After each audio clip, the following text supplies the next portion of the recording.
This is section 3.2. This is what we're going to talk about today. We're going to talk about convenience sampling. We're going to talk about voluntary response sampling. And both of these are bad ways of doing it that produce bias. They don't give us accurate results to what we're trying to the truth is what we're trying to find. Random sampling produce non-biased results. Okay, so we're going to talk about those three things, ways to collect data here. Okay, so a convenience sample. Convenience sample, suppose we want to know how much time students spend at a large high school doing homework last week. So let's say we go to the school library and ask the first 30 students we see about doing how much homework they did, time they spent. The sample we get is called a convenience sample. Okay, it's very easy to just collect the first 30 people you see coming into the library. Okay, now is that going to be a good representation? So our population is all the students in the school, and we selected 30 students who are outside the library or coming out of the library. Okay, now is that a good representation of all 30 students? No. Okay, it was easy, it was convenient to choose that sample, but it's not a good representation. It produces bias. Okay, probably the people coming out of the library are students who have spent more time studying than what most people do in the school. So therefore, our results will be higher. We're overestimating how much time they spend versus the whole population. Okay, so the idea of bias would, if we do a study and we always get a number that is over or under what is the actual truth. Okay, so getting students outside of a library is probably always going to be a higher average of numbers of hours spent studying versus the general whole population. Okay, bias is not just bad luck in one sample, it's a consistent way of how we set it up that makes it wrong. Okay, so here's another example.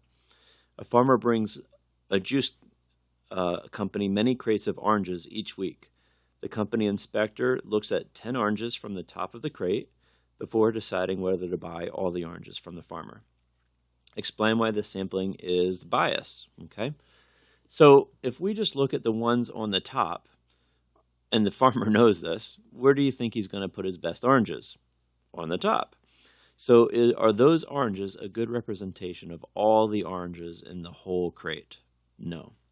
To do it well, you should take oranges from the top and the middle and the bottom and all over the place. Okay, so this would create bias. It's a convenient sample. It's very easy and convenient to just pick 10 oranges off the top, right? But it's not a good representation of all the oranges, so it creates biased results.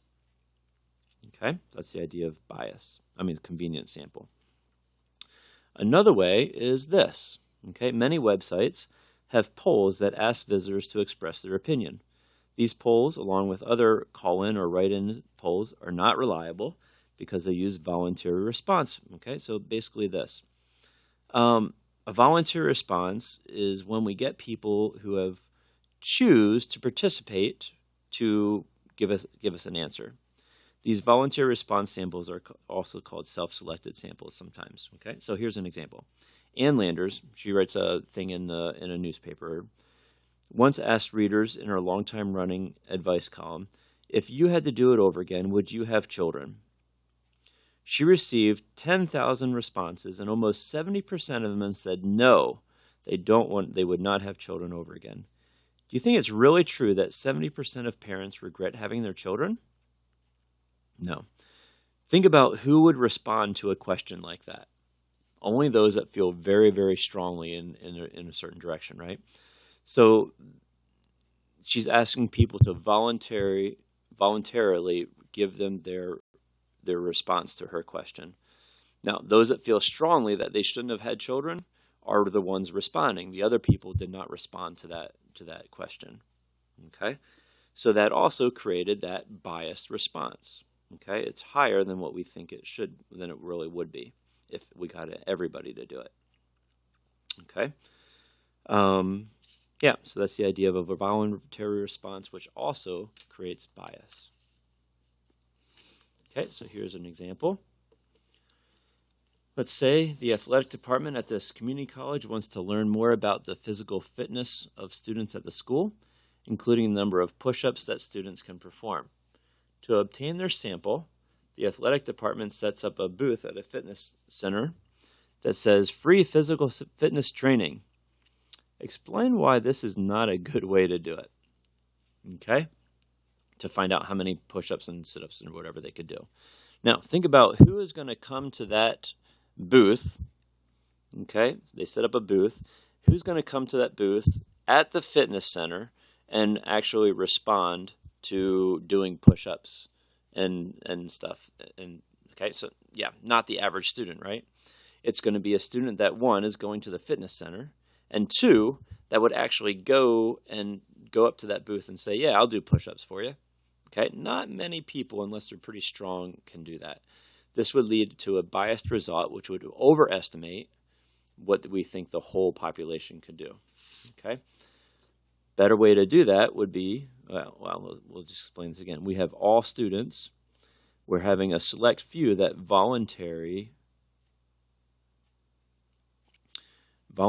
respond at a booth, okay, to do push-ups. Okay, that is not a good representation of all the people. Okay. A better way to do things is to do them randomly. Okay. So we want to do a random sample. We want to take the whole population and randomly choose people to participate in the survey. Okay.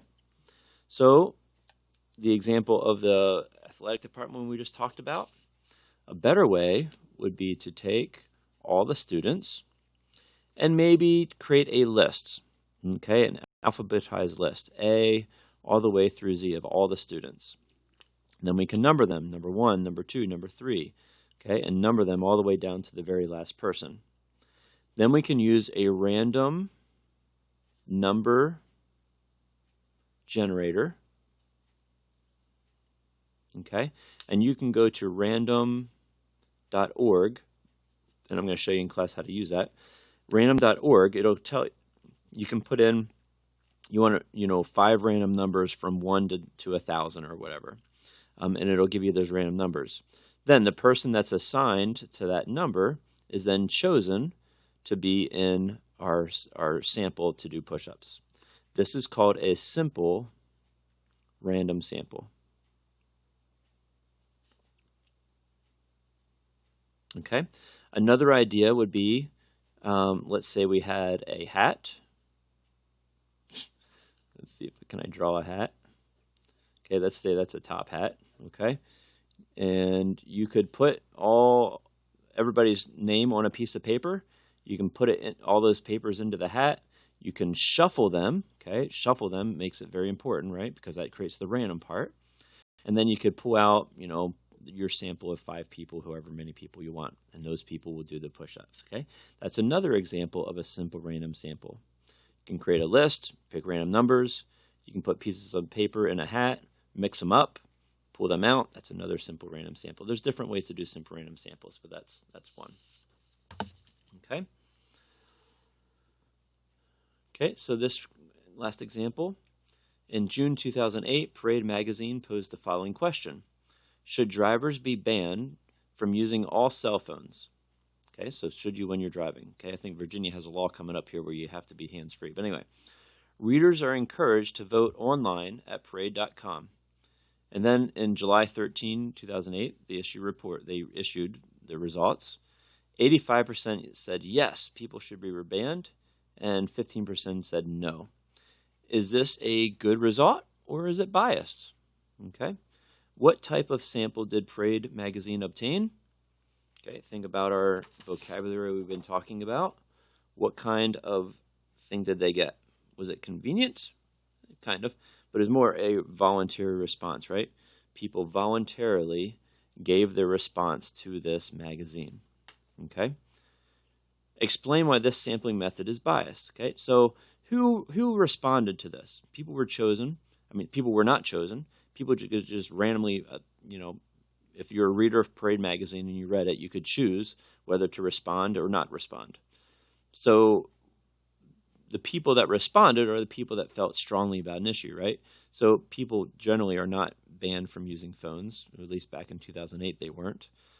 And the people that would likely respond to this would be the people that say, yes, we need a change. We need to have people not less distracted driving and put their cell phones away. So it's overestimating what it likely would be. So is 85% greater or less than the actual percentage of adults who believed it?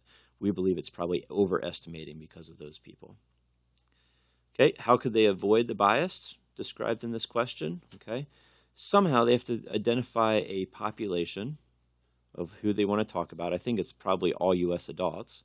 So they have to talk about all U.S. adults, and then they could somehow randomly choose a sample of 1,000 people. They could make phone calls. Okay, they could. Yeah, it'd be kind of hard to get all U.S. adults, wouldn't it, in a random way? But somehow, you get phone calls on the, are you willing to take this survey, junk mail calls and stuff like that? Maybe this, we'll talk more about this in classes too, but there's different ways you can collect a random sample, but you have to identify your population and then randomly choose a sample from that population. Okay?